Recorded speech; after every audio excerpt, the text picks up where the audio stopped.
जो बच्चों के अभी 3-4 साल से पैसे नहीं आ रहे, वैसे ही नहीं आ रहे। मेडल के जो पैसे थे ना वो अभी आए नहीं आ रहे और डेट पे डेट बढ़ा रहे हैं। पास से जितने मेरे राजस्थान लेवल पे 10-12 मेडल है, मेरा इंटरनेशनल लेवल पे मेडल है, नेशनल लेवल पे 3 मेडल है, उन सबके राजस्थान ने अभी एक भी मेरे को स्कॉलरशिप नहीं दिया। खेल मंत्री साहब हैं, उन्होंने 2016 से लेके 19 तक के ही स्कॉलरशिप आई थी बच्चों की, तो वो 16 करोड़ के समथिंग थे, लेकिन अब 3 साल से अभी तक एक पैसा नहीं मिला बच्चों को। आप लोग विरोध क्यों नहीं करते हैं सर? बुरा नहीं किया था ना, कर लिए, 2-3 महीने से करके रह गए, कोई जवाब नहीं आता है उनका। हमारी छोरियां के छोरों से कम है के? सुना होगा आपने, और सही बात है। हमारे राजस्थान में देखिए लड़कियां किसी से कम नहीं है भैया। आपके चोमू की बेटी है महिमा चौधरी, महिमा ने क्या कमाल करके दिखाया। आप देखिए हमारे यहाँ, देखिए मैं कितनी पतली दुबली हूँ, ये भी पतली दुबली है। हमारे यहाँ हम लड़कियों को तो बोल देते हैं अरे ते काय कर ली जिंदगी में। इनको ये बताएगी महिमा कि क्या कर सकते हैं जिंदगी में। ऐसा दौड़ती है हमारी लड़की, भागती है, लोग देखते रह जाते हैं, उससे पहले तो ये पता ही नहीं कहीं पहुंच जाती है महिमा। और देखिए आप महिमा ने कितना अचीव किया है स्पोर्ट्स में, कहाँ तक आप पहुंच सकते हैं, ये महिमा से आपको सीखना चाहिए। महिमा क्या क्या अचीव किया। बीएसएफ में नौकरी लग गई है लड़की की, 19 साल की है। मैंने स्टार्टिंग में नेशनल लेवल पे मैंने मेडल लिया, गोल्ड मेडल लिया, अपने नेशनल को रिप्रेजेंट किया पूरे राष्ट्रीय लेवल पे, और उसके बाद मेरा सिल्वर रहा, फिर ब्रॉन्ज रहा, और फिर उसके बाद मेरा वर्ल्ड लेवल पे सिलेक्शन हुआ। वहाँ जर्मनी में मैंने ब्रॉन्ज मेडल लिया और अपने इंडिया को रिप्रेजेंट किया, और मेरे को सबसे ज़्यादा खुशी इस वजह से हुई कि मैंने अपने भारत के लिए मेडल जीता, और मेरे पूरे देश को खुशी हुई कि मैंने वहाँ जाके मेडल लिया। उसके बाद मेरा बॉर्डर सिक्योरिटी फोर्स में सिलेक्शन हुआ, और मुझे ये मौका मिला कि मैं देश की सेवा कर सकूँ, देश के लिए खेल सकूँ। अब मैं आगे जाके मुझे अच्छे से खेलना है, और मेरा जो ड्रीम है 2028 में ओलंपिक खेलना है और अपने देश के लिए गोल्ड लेना है। अच्छा भाई मैं एक बात बताओ, ये दौड़ने वालों को ऐसा क्या खाना चाहिए कि तुम्हारी तरह बन जाए? वो स्पोर्ट्स की अलग डाइट होती है, मतलब जैसे लिक्विड ज़्यादा होता है उसमें, अपने को जो भोजन होता है उसको कम करना पड़ता है, जूस वगैरह, कितने घंटे ड्राई practice फ्रूट्स। करनी पड़ती है? प्रैक्टिस 3 घंटे सुबह, 3 घंटे शाम। ठंड में उठना पड़ता है ना, कितने बजे? 5 बजे 6 बजे। अभी भी इतनी ठंड है कि 6 बजे निकलना मुश्किल हो जाता है, लेकिन उस टाइम पे हमें 5 बजे जाके दौड़ना पड़ता है। 8 बजे तक, 8-9 बजे तक हमारी ट्रेनिंग चलती है। फिर इवनिंग में जैसे ही आके थोड़ा रेस्ट करने का टाइम मिलता है, फिर वापस ग्राउंड जाने का टाइम हो जाता है। फिर ग्राउंड में जाके 3 बजे फिर दौड़ना शुरू, फिर शाम को अंधेरा होता है, फिर वापस आते हैं, फिर वही रूटीन, सोना, फिर उठना, फिर जाना ग्राउंड, बस प्रैक्टिस, रेस्ट, बस यही। Very good. अच्छा सुनिए, इनसे तो सब मिल लेते हैं, जिनकी वजह से ये लोग बनते हैं, इनके कोच जो होते हैं, उनसे बहुत कम आपको मिलने को मौका मिलता है। 2 मिनट बात करूंगी सर से। आ जाइए सर जी। अब सुनिए, कोच जो हैं वो चाचा जी भी हैं। अब आप सुनिए, चाचा हो तो भाई फिर डांट और भयंकर पड़ती है। सर बताइए, खूब डांटते थे? डांटते तो बहुत थे, और डांटना भी जरूरी हो जाता है कि बाकी शिष्यों से भी ज्यादा? नहीं, वो बराबर ही चलता है, उनमें भेदभाव नहीं कर सकते हम। अच्छा। क्योंकि सभी स्पोर्ट्स पर्सन और एक कोच के लिए सभी बच्चे बराबर होते हैं, चाहे वो अपनी फैमिली कैंडिडेट हो या चाहे अदर।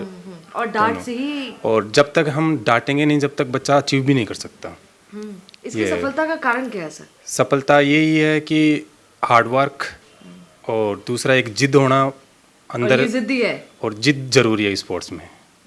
क्योंकि जिद इसलिए ज़रूरी है कि अगर आज हम नहीं करेंगे तो कल कुछ नहीं कर पाएंगे, क्योंकि आज के लिए नहीं, कल के लिए करते हैं ये।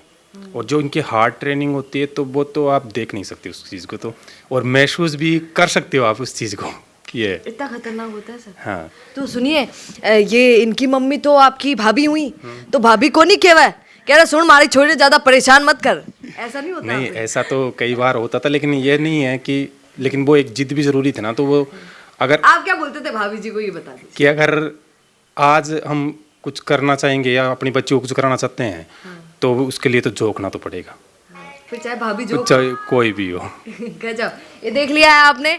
आप भी अगर सर बाकी लोग जो देख रहे हो, जो ऐसे ही कंपटीशन में पार्टिसिपेट करते हैं, उनको क्या कहेंगे? क्योंकि हर बच्चे का ड्रीम होता है खेलना, और हर कोई चाहता है राजस्थान में खेलना। स्कोप है सर? स्कोप है, लेकिन कई जगह क्या हो जाता है कि एक स्पोर्ट्स के इंजरी सबसे मेन होती है। अगर इंजरी एक बार हो जाती है तो उसको काफ़ी मुश्किलों का सामना करना पड़ता है। उस टाइम तो ऐसा लगता है कि मेरा स्पोर्ट्स या तो छूट जाएगा या फिर मैं कभी खेल नहीं पाऊँगा। और दूसरी चीज़ होती है, इनके जो पैसे की दिक्कत आती है, ज़्यादातर गाँवों से जो बच्चे हैं उनके फिर उनको समस्या है। क्या पैसों के कारण पीछे हट जाए? अपना सपना, अपना जिद तो करते हैं वो, लेकिन कहीं ना कहीं अगर गवर्नमेंट सजग रहे और चाहे तो बच्चों के लिए जरूरी है वो चीज़। मतलब गवर्नमेंट अगर गवर्नमेंट, क्योंकि कई बार देखा है कि बच्चों के फुल मदद नहीं हो पा रही है सर, नहीं हो पा गवर्नमेंट रही, की तरफ नहीं से? हो पा रही। नहीं हो पा रही है, बिल्कुल यही मुझे सुनना था, नहीं हो पा रही है। यहाँ मैं सुन रही थी संसद, ये विधानसभा में हमारे ही नेता लोग बैठकर बात कर रहे थे कि अब देखिएगा आप, हमारे राजस्थान को हरियाणा से कम समझा है क्या? ये ओलंपिक्स में मेडल सबसे ज़्यादा हरियाणा लेकर आता है, पर अब सुनिएगा हमारा राजस्थान लेकर आएगा। मैंने सुना है नेता ही बोल रहे थे। अजीब बात है नेताजी, यहाँ पर सर जी तो बोल रहे हैं कि गोल्ड मेडल क्या लेकर आएंगे, यहाँ पर आप व्यवस्था नहीं कर पा रहे हैं।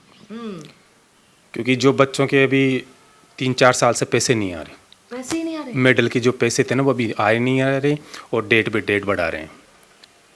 क्योंकि कहीं ना कहीं सबके साथ हो रहा है पूरे हाँ राजस्थान? हाँ, सभी के साथ है ये। अभी इसी के जो अभी तक मेडल थे 3-4, एक पैसा नहीं है अभी तक कम इसके। से कम 20 लाख रुपए मेरे गवर्नमेंट के पास। ओए 20 लाख रुपए गवर्नमेंट के पास है। जितने मेरे राजस्थान लेवल पे 10-12 मेडल है, मेरा इंटरनेशनल लेवल पे मेडल है, नेशनल लेवल पे 3 मेडल है, उन सबके राजस्थान ने अभी एक भी मेरे को स्कॉलरशिप नहीं दिया, और कम से कम भी 20 लाख। अरे सरकार साहब, खा गया 20 लाख का ही, बहुत गलत बात है ये एक बच्ची के। और ये तो एक बच्ची है जिसके 20 लाख ही बता रही है। पता नहीं ऐसे कितने राजस्थान में ऐसे लोग होंगे जो स्पोर्ट्स में हैं और उनके पेरेंट्स को भी ये कहते हैं कि पापा मुझे जाने दो, इसमें पैसा भी मिलता है, और बाद में पता चलता है कोई पैसा नहीं मिल पाता है क्योंकि सरकार रोक लेती है। बहुत अजीब बात है।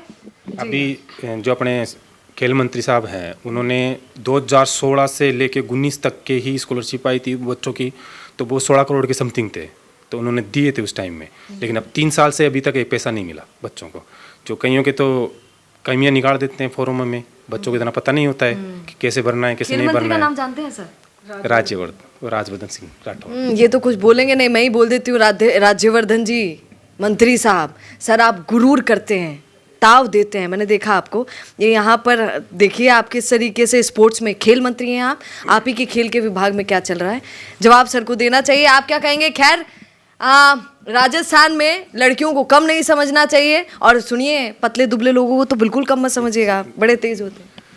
ये अभी स्पोर्ट्स कोटे से जो वैकेंसी निकली कांस्टेबल की, तो उसमें भी बच्चों से जो एक पढ़ने वाला बच्चा, एक खेलने वाला बच्चा, तो खेलने वाला बच्चा तो हमेशा खेलेगा, वो तो उसी की तैयारी करेगा। तो उसमें भी उन्होंने कानून नियम कायदे लगा दिए थे, और बच्चों ने काफ़ी विरोध भी किया था उस चीज़ का, लेकिन अभी तक कोई उसका सजेशन या सॉल्यूशन नहीं हुआ है अभी तक। जो राजस्थान पुलिस की 250 पदों की वैकेंसी निकली थी कांस्टेबल पद की, तो बच्चे ने मात्र आप लोग विरोध क्यों नहीं करते हैं सर? बुरा नहीं किया था ना, कर लिए, 2-3 महीने से करके रह गए, कोई जवाब नहीं आता है उनका, कोई ध्यान नहीं देता। और मंत्री साहब को फोन करो, मैं जब भी करती हूँ इंटरव्यू के लिए, तो उनके ही लोग बोल देते हैं मैडम जी आज तो सर वहाँ हैं, मैडम जी आज सर तो वहाँ हैं, आज तो सर वहाँ बिजी हैं। अरे सर आप इतने ही बिजी हैं, काम तो हो नहीं रहा है, फिर बिजी होकर आप कर क्या रहे हैं? चलिए खैर, आप क्या कहेंगे? स्पोर्ट्स में राजस्थान में इतनी दिलचस्पी रखते हैं, पर हमारे राजस्थान में क्या हालत है आप जानते हैं खेल विभाग की? क्या कहेंगे कमेंट जरूर कीजिए। इसकी सफलता पे क्या कहेंगे वो भी बताइएगा। नमस्कार। क्या आप भी करना चाहते हैं अपने गांव का नेतृत्व? आपका अपने गांव के लिए विकास का विजन क्या है? पंचायत में आपके होने से बदल सकती है आपके गांव की तस्वीर। तो आज ही अपने गांव की बात कीजिए द फैक्ट इंडिया के साथ। व्हाट्सएप कीजिए इस नंबर पर। ताज़ा खबरों के लिए विजिट करें द फैक्ट इंडिया।